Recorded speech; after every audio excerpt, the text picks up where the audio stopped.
What's up, everybody? Happy short shifts. We got some special guests on here today. I got short shifts and Friday face-off mixed up, but we got short shifts here. We know we're doing that. Bringing on our friends with the Hockey Think Tank, working with a lot of youth organizations all over North America. We got Matt Thomas. We got Steph Dukes. And we're going to throw a really, really interesting question out to you guys that I don't know. I would say it's not a controversial topic, but it's certainly something that not a lot of people love to talk about. People love to talk about it hush hush in the shadows, but we're going to bring it out into the open here. And that is politics in youth hockey. Politics in youth hockey, you know, when we talk to a lot of people, especially during tryout time, the word politics comes up a lot, whether it's with boards, whether it's with coaches, whether it's parents and backroom deals and all these different kinds of things that are going on. And so, you know, I wanted to ask you guys in your work, both of you have been at different levels of it, right? Like you guys have both been a part of running organizations. So you've been on that side of it, the people who've been probably called political. And then we do work with so many different parent groups and things like that, where the, you know, political stuff comes up a lot. Is there politics in let's start very big picture. Is there politics in youth hockey? If so, how do you see it? And if not, why does everybody think there's so many politics in youth hockey?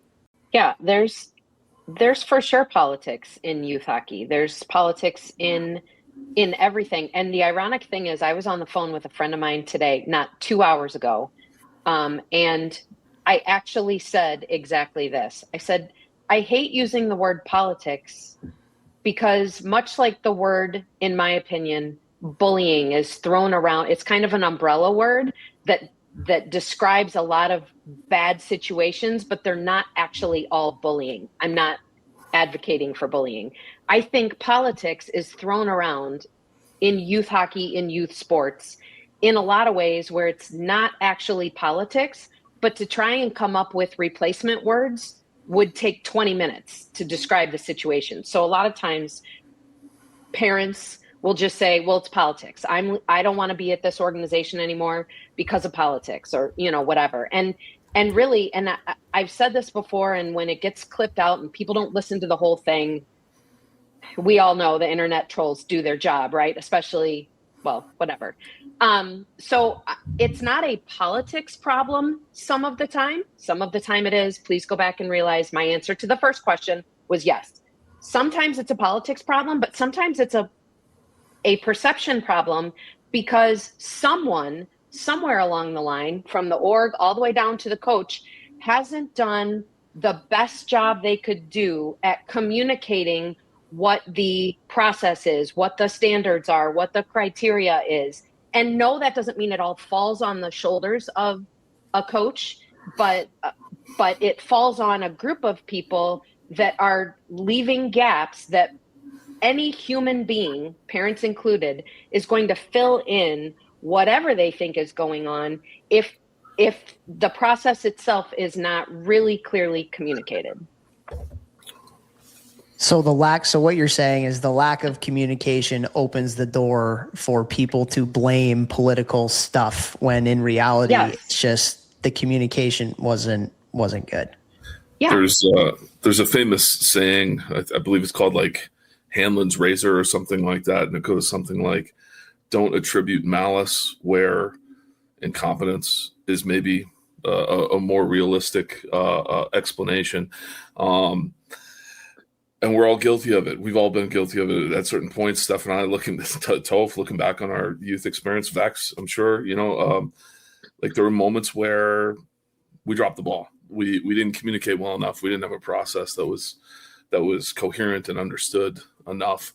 And someone blamed, you know, maybe thought in that moment that we had an agenda or that we were being political or, you know, we were guilty of something more sinister than just a failure to communicate, a failure to plan ahead, a failure to, you know, be on top of things before they arrive. I think there's probably a small segment of actual malicious politics in youth sports. Yes, be crazy not to acknowledge that. But to Steph's point, we throw that word around and it becomes a big, big umbrella for a lot of things that aren't really politics. Yeah. I've said to people before, like I've gotten into certain situations, like new situations that I knew was not healthy.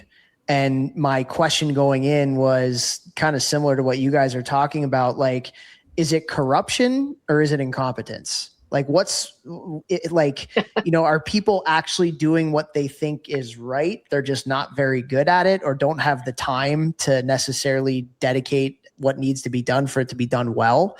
Or truly, is there something going on nefariously in the background where, people are scheming about X, Y, and Z to make money or to get this kid out of here or whatever it may be.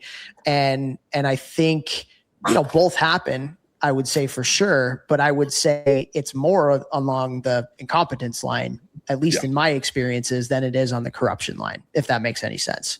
100%. And I don't mean to use that word because it's a harsh word. I don't mean incompetence, again, even in a malicious way. But, I think people throw around the word politics for, I don't understand this decision, or I don't agree with this decision, or I don't have a high degree of trust for the people involved in a decision that I'm seeing, or I feel. Well, it's also an excuse too, right? Like how much of politics, let's go, I hate that word just because that word sucks because whatever, but like how much of it honestly is like, I didn't get what I want. And obviously my kid deserves this. And so there has to be some sort of, situation behind the scenes going on and they're out to get me or they're out to get my kid. When in reality, the kid's probably just not good enough. That's the litmus test is you hear politics 99% of the time when someone doesn't agree with something, right? You don't hear it when things are going well. When things are breaking my way, you're not going to hear me use the word politics. So it becomes a big umbrella, it becomes a catch-all. But I think the challenge for youth organizations, for leadership, for coaches, is to put in place mechanisms, habits, structure to help bend the perception away from that sort of short-sighted thinking.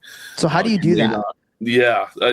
It's like how, and I think part of it, like you started with this stuff, you just got to be really good at communicating, from the micro level and making sure you're having touch points and getting feedback from the people that are underneath you, but marketing and culture and all that kind of stuff, communication's a big piece of that. But like how, as a youth hockey coach, as a youth hockey organization, can you minimize the gray area where people's natural inclination will be to think of not the positive, think of the negative and, there's something bad going on here?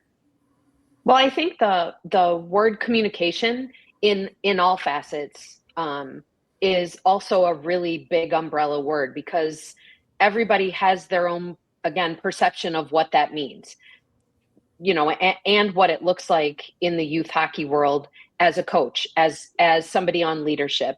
I think one of the I say easiest ways, it's simple, not easy, right? You guys say this a lot. One of the easiest or most simple things to identify is if you find that you're getting recurring questions, recurring feedback, accusations of politics about a specific thing. Well, that right there is a really good indicator. How do we get ahead of that thing? So yes, communication might mean emails. It might mean something on the website. It might mean social media posts. It might mean YouTube videos. But it also very likely means a board that understands, or a leadership from your structure, a leadership group that understands, here's something we need to be in front of. This is every year we are chasing down or answers to try and keep parents who are unhappy with this similar thing.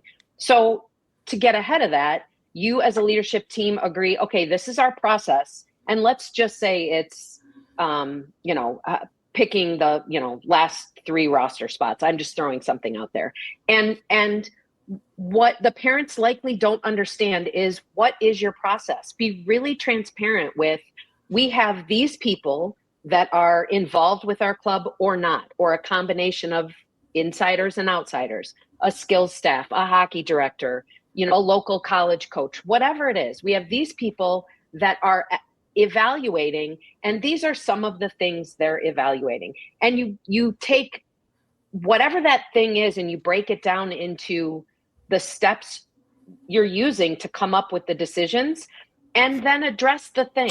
How is it when you have 10 people sitting around the table or 6 people sitting around a table and you have 3 open spots and there are arguably 10 or 12 names that they have to decide between? What's that look like?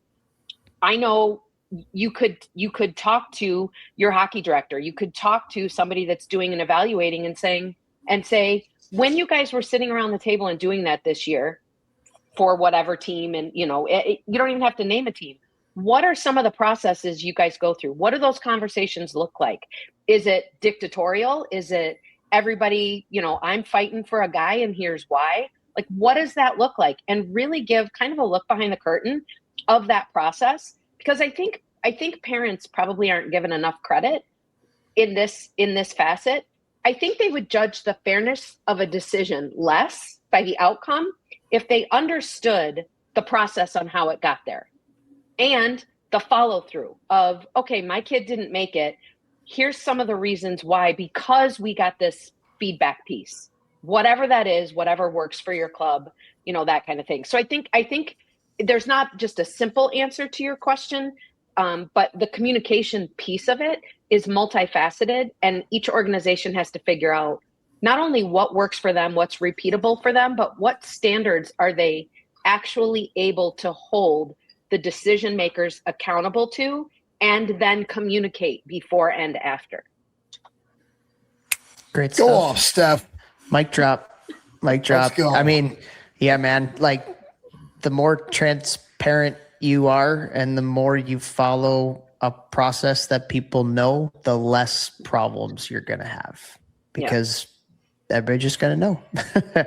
So it goes both ways, right? Like for all the parents, like relax, it's probably not a political, it might be, but probably not.